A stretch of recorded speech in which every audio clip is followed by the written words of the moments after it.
अस्सलाम वालेकुम dear students. आज हम करेंगे प्रॉपर्टीज़। और प्रॉपर्टीज़ हैं आपके पास इक्वालिटीज़ की और इनइक्वालिटीज़ की। अब देखें कि इक्वालिटी की प्रॉपर्टी कौन सी होती हैं। जब भी इक्वल का सिंबल अगर यूज़ हो रहा हो तो हम कहते हैं कि वो इक्वालिटी की प्रॉपर्टी है, और जब भी स्मॉलर का या ग्रेटर का सिंबल यूज़ हो रहा हो तो हम कहते हैं कि वो इन इक्वालिटी की प्रॉपर्टी है। बाज़ औक़ात लेस देन और इक्वल टू और ग्रेटर देन और इक्वल टू का भी सिंबल यूज़ हो रहा होता है।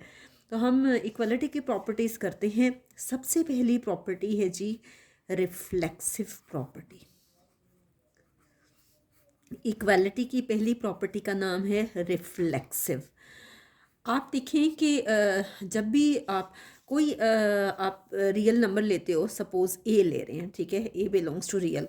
अगर ए ख़ुद के ही इक्वल आ जाए तो आप कहते हैं कि ये रिफ्लेक्सिव प्रॉपर्टी है। फॉर एग्ज़ाम्पल, हम कोई रियल नंबर लेते हैं, हम रियल नंबर ले लेते हैं फोर बिलोंग कर रहा है रियल को। अगर फोर के ही इक्वल आ जाए तो ये आपके पास रिफ्लेक्सिव प्रॉपर्टी है, और ये रिफ्लेक्सिव प्रॉपर्टी ऑफ इक्वालिटी है क्योंकि इसमें इक्वल का सिंबल है।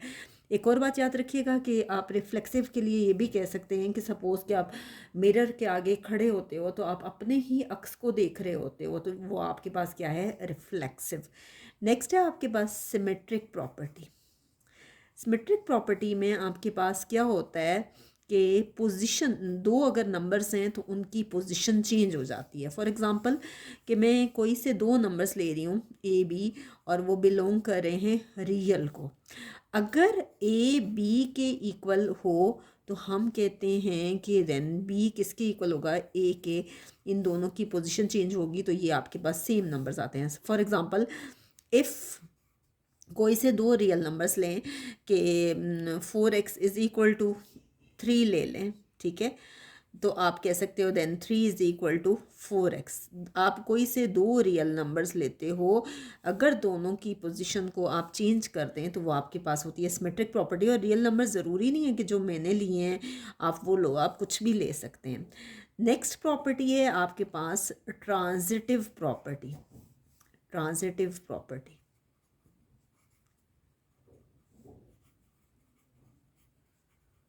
यहाँ पे मैंने 4x is equal to 3 equal to 4x लिए, तो आप ले सकते हैं कि for all 4x and 3 belongs to real. ये रियल को बिलोंग कर रहे हैं। x सारी बात है, कोई नंबर होगा, आप जो भी वैल्यू पुट करोगे वो कोई ना कोई नंबर तो आएगा ना। नेक्स्ट है आपके पास ट्रांजिटिव प्रॉपर्टी। ट्रांजिटिव प्रॉपर्टी क्या कहती है कि अगर ए बी के इक्वल हो और बी सी के, अगर ए बी के इक्वल हो और बी सी के बीच में रिपीट हो रहा होता है तो हम क्या कहते हैं कि ए किसके इक्वल होता है, this implies A equal to C. ठीक है, तो सपोज़ कि मैं कोई नंबर लेती हूँ 5x इज़ इक्वल टू 3, ठीक है, एंड 3 इज़ इक्वल टू आप ले सकते हैं सपोज़ 4y ले लेती हूँ, ठीक है। अब आप देखें कि 3 इसमें रिपीट हो रहा है, ठीक है, तो क्या करेंगे कि 5x किसके इक्वल आएगा, 4y के। ये आपके पास कौन सी प्रॉपर्टी होती है, ट्रांजिटिव प्रॉपर्टी। तो इक्वालिटी की सबसे पहली है प्रॉपर्टी है रिफ्लेक्सिव, सेकंड है सिमेट्रिक, और थर्ड है आपके पास ट्रांजिटिव प्रॉपर्टी। नेक्स्ट प्रॉपर्टी है आपके पास एडिटिव प्रॉपर्टी। तो देखें एडिटिव में क्या होता है। नेक्स्ट प्रॉपर्टी आपके पास एडिटिव प्रॉपर्टी, और एडिटिव प्रॉपर्टी में आपके पास क्या है कि अगर ए इक्वल हो बी के तो क्या होता है कि ए प्लस सी इक्वल होता है बी प्लस सी के। सी आपके पास कोई सा रियल नंबर है। आप क्या करते हैं कि कोई फ़र्ज़ करें कि 4x is equal to 3y। आपके पास ये कोई से दो नंबर्स हैं, ठीक है, बोथ साइड्स पे कोई भी रियल नंबर हम ऐड कर देते हैं। सपोज़ कि इस साइड पे भी 7 ऐड करते हैं और दूसरी साइड पे भी हम 7 ऐड करते हैं, तो ये आपके पास एडिटिव प्रॉपर्टी होती है जिसमें बोथ साइड्स पे कोई ना कोई नंबर ऐड किया जाता है, ठीक है। नेक्स्ट एडिटिव प्रॉपर्टी के बाद नेक्स्ट प्रॉपर्टी आपके पास होती है मल्टीप्लिकेटिव प्रॉपर्टी। मल्टीप्लिकेटिव प्रॉपर्टी,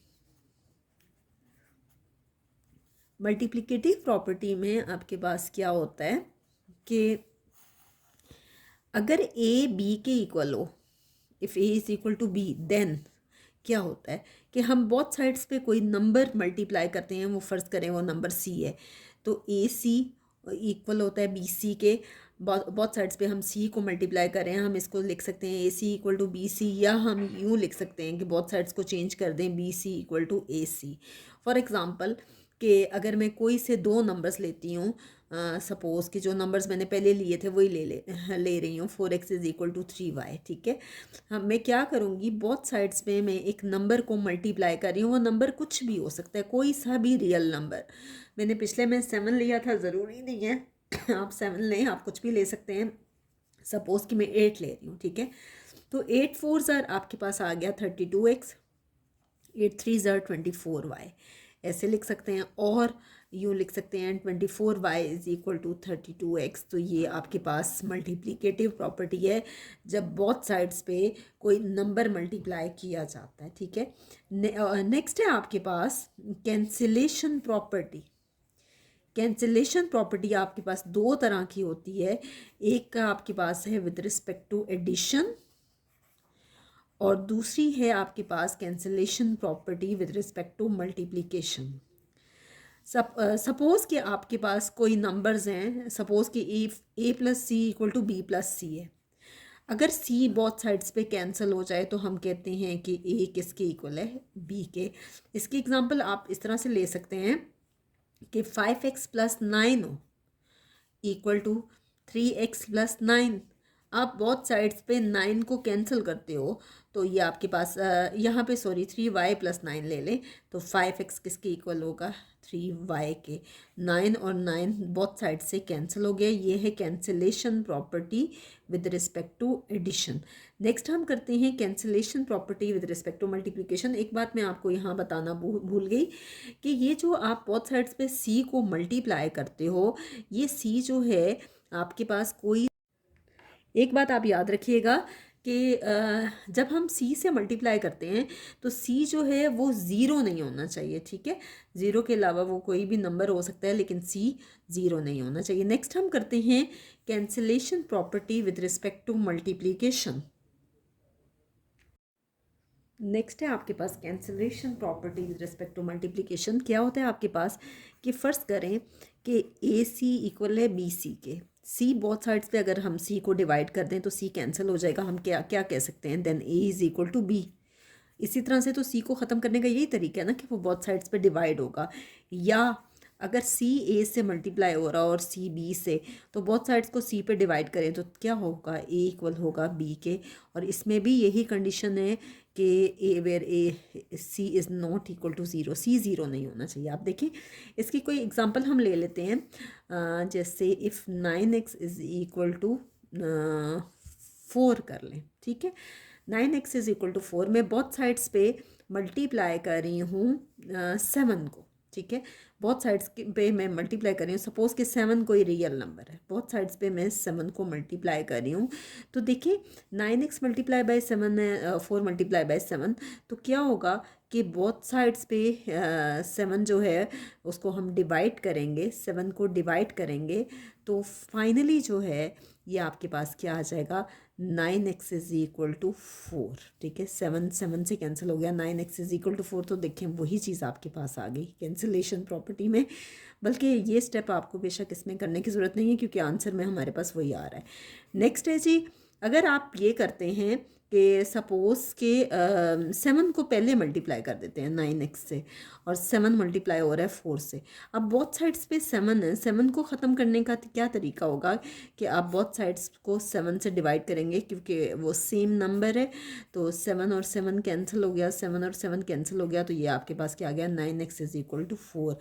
ये जो 7 है ये हमने सपोज़ किया है कि ये c है, और c हमेशा नॉन ज़ीरो होना चाहिए, ज़ीरो के अलावा वो कोई भी नंबर हो सकता है। तो यहाँ तक आपके पास इक्वलिटी की प्रॉपर्टीज़ कंप्लीट हो गई हैं। कौन कौन सी प्रॉपर्टी है, सबसे पहले मैंने आपको करवाई रिफ्लेक्सिव प्रॉपर्टी, जिसमें मैंने आपको मिरर का बताया कि वह ख़ुद के ही इक्वल होता है। नेक्स्ट मैंने सिमेट्रिक बताई कि अगर a इक्वल हो b के तो b किसके इक्वल होता है, a के। नेक्स्ट है ट्रांजिटिव।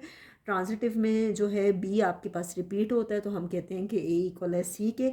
नेक्स्ट हमने एडिटिव की, बोथ साइड्स पे सेम नंबर ऐड होता है नेक्स्ट हमने मल्टीप्लिकेटिव की, बोथ साइड्स पे सेम नंबर मल्टीप्लाई होता है।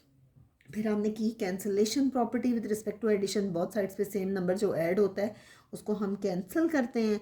इसी तरह से हमने की cancellation property with respect to multiplication के, बोथ साइड्स पे सेम नंबर मल्टीप्लाई हो रहा होता है और उसको ख़त्म करने के लिए बोथ साइड्स पे डिवाइड किया जाता है। तो ये प्रॉपर्टीज़ थी आपके पास इक्वालिटी की। नेक्स्ट हम करेंगे इंशाल्लाह नेक्स्ट वीडियो में इन इक्वालिटी के सब प्रॉपर्टीज़।